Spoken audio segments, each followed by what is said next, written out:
um, na kinabahan, freak out.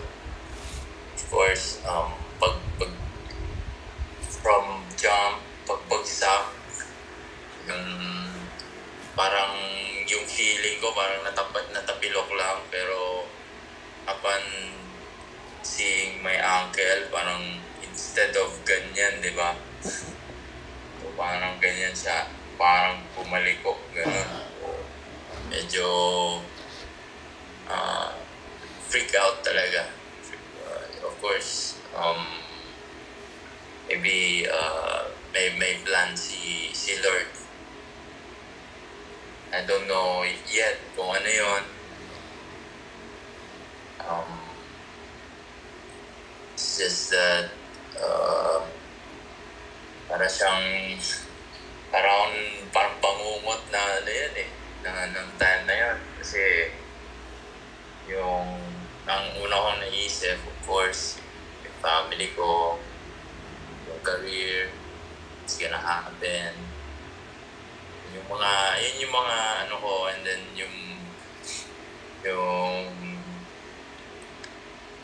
ang tawag dito, yung mga pinipare ko ng mga ilang buwan going to that season, kasi kailangan ko mag-perform the highest level. So parang sayang kasi kumbaga pa-condition na yung katawan ko that time eh. So, parang doon ako nang hinayang dun sa ano na yun. Kasi alam ko sa sarili ko na ready yung katawan ko, pero tapos kasi wala rin ako naapakan, parang pagbagsak, and then pinasa kasi ni Bolik yung bola sa likod ko.